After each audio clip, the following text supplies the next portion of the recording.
Hello students, last class में हम लोग ने यूनिट 4 में नेचुरल रबर और सिंथेटिक रबर किया था। आज हम लोग ग्लास वूल और एस्बेस्टोस पढ़ेंगे। तो ग्लास वूल एग्जैक्टली होता क्या है? ग्लास वूल हम लोग सैंड और ग्लास को मिला के बनाते हैं। इसमें बहुत सारी प्रॉपर्टीज हैं जो जिसके लिए मटेरियल बहुत इंपॉर्टेंट हो जाता है, क्योंकि एक अच्छा साउंड इंसुलेटर होता है, फायर प्रूफ होता है और हीट रेजिस्टेंट होता है। तो इसको हम कहीं भी अपार्टमेंट्स में, बैंक्स में या फिर इंडस्ट्रियल एरिया में, कमर्शियल एरिया में, घर पे भी इसका हम बहुत अच्छा यूज कर सकते हैं फॉर पार्टीशंस, वॉल्स बनाने के लिए, रूफ्स बनाने के लिए।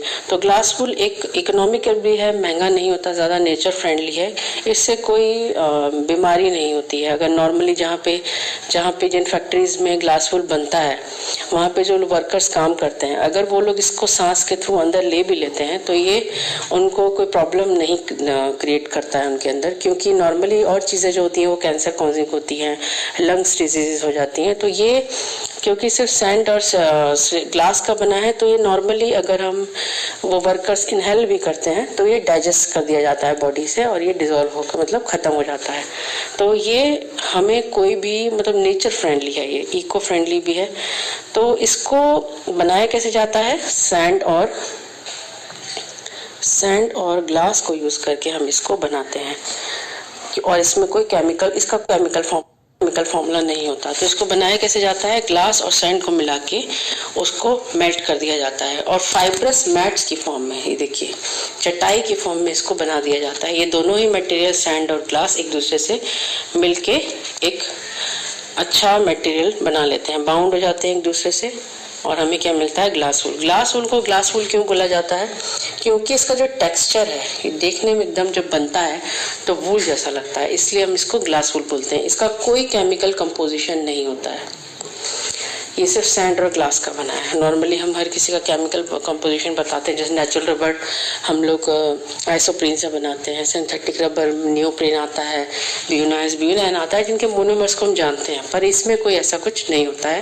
ये सिंपली ग्लास और सैंड को मिला के बना दिया जाता है। तो और अगर ये इनहेल होता है तो ये कोई भी प्रॉब्लम क्रिएट नहीं करता, बॉडी हमारी उसको डाइजेस्ट कर देती है। तो it doesn't have any health hazards and it is also not carcinogenic. Not carcinogenic मतलब it doesn't cause cancer in human body. उसके बाद इसकी प्रॉपर्टीज क्या हैं? लाइट वेट होता है, बहुत हल्का होता है, फ्लेक्सिबल होता है, इसको कोई भी शेप दे सकते हैं, थर्मल इंसुलेटर होता है, हीट इससे पास नहीं होती है, साउंड भी इससे पास नहीं होती है, और ये वाटर एंड फायर रेजिस्टेंट। तो ये ही चीजें जो इसकी प्रॉपर्टीज हैं, यही इसकी एडवांटेजेस भी हैं। लो कंडक्टिविटी होता है, हीट को पास नहीं होने देता है, साउंड इससे पास नहीं हो सकता है, साउंड प्रूफ होता है, वाटर और मॉइस्चर प्रूफ होता है। बाद इसकी फिजिकल एंड केमिकल प्रॉपर्टीज बहुत स्टेबल है, मतलब ये बहुत जल्दी रिएक्टिव नहीं होता है, ये एक अच्छा एंटीसेप्टिक है, एंटी एजिंग है, मतलब ये खराब जल्दी नहीं होता, एंटी कोरोसिव है, कोरोजन नहीं कॉज होता है इसमें।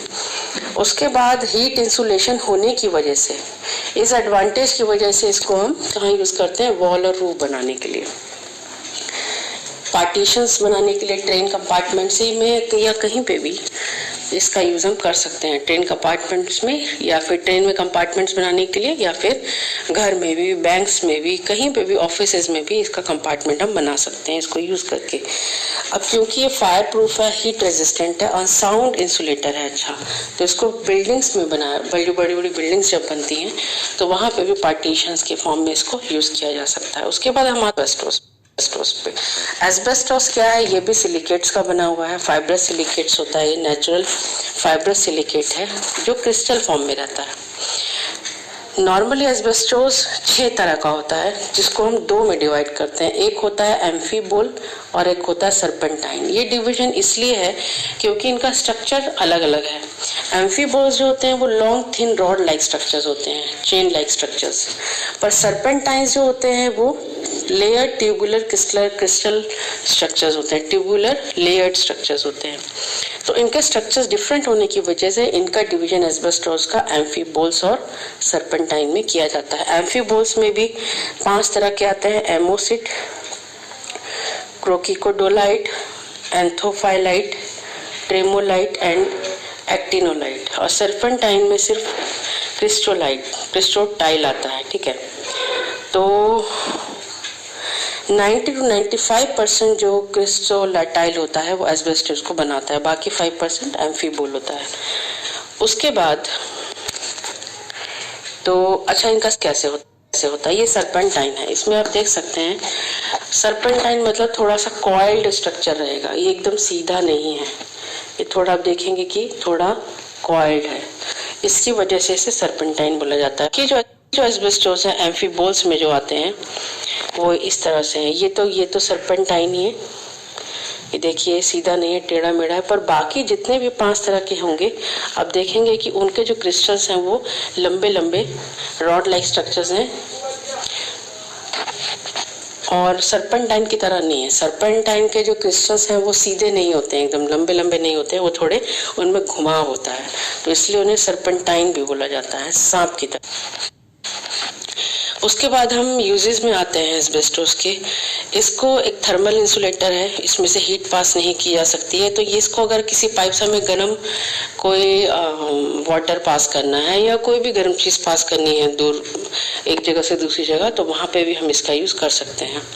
उसके बाद एक रीइंफोर्स मटेरियल के फॉर्म में भी यूज कर सकते हैं। रीइंफोर्स मटेरियल मतलब जैसे हम लोग लैमिनेटेड प्लास्टिक बनाते हैं, तो वहां पे भी एज अ रीइंफोर्स मटेरियल इसको हम यूज कर सकते हैं। फायर प्रूफिंग होता है, इसमें आग नहीं लगती है, तो इसलिए भी इसका अच्छा यूज है। एकॉस्टिक और डेकोरेटिव है।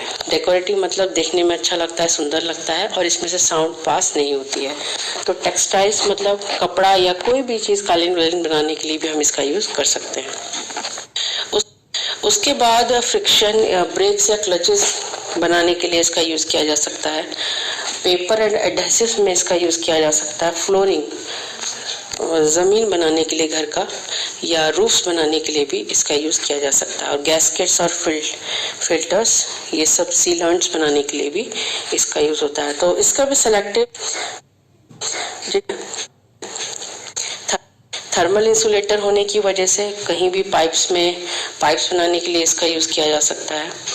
उसके बाद रीइंफोर्स मटेरियल एक बहुत इंपॉर्टेंट यूज है इसका। फायर प्रूफिंग की वजह से हम इसको घर में या इंडस्ट्रीज में या कंपनीज में कहीं पे भी बिल्डिंग मटेरियल की तरह यूज कर सकते हैं। टेक्सटाइल में इसका यूज है, डेकोरेटिव पर्पस के लिए इसका यूज होता है। उसके बाद हम पेपर एडहेसिव्स बनाने के लिए इसका यूज कर सकते हैं। फ्लोरिंग और रूफिंग के लिए, गैस्केट्स वगैरह बनाने के लिए हम इसका यूज करते हैं। उसके बाद हम लोग आते हैं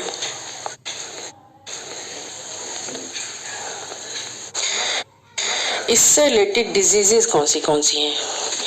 एस्बेस्टोस जो है जहाँ भी इसको प्रोसेस किया जाता है, इससे कोई भी चीज़ बनाई जाती है, जैसे मान लीजिए टेक्सटाइल इंडस्ट्री में यूज़ हो रहा है या पाइप्स बनाने के लिए, तो इसकी एक इंडस्ट्रीज होती हैं जहाँ ये सब चीज़ें बनती हैं, तो वहाँ asbestos as a raw material use किया जाता है।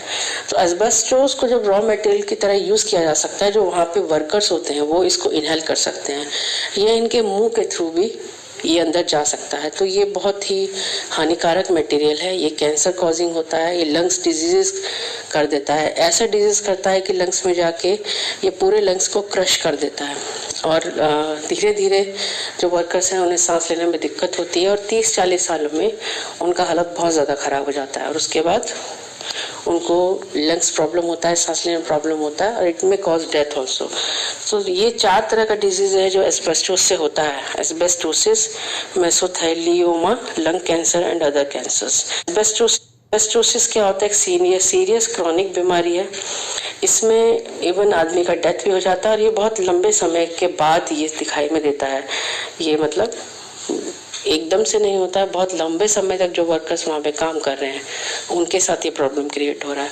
तो एस्बेस्टोस फाइबर ये इट कॉजेज लंग टिश्यूज में जो होते हैं, जब ये अंदर सांस के थ्रू लंग्स में जाते हैं तो लंग टिश्यूज को ये जगह जगह पे निशान बना देते हैं, लंग्स टिश्यूज को डैमेज करते हैं।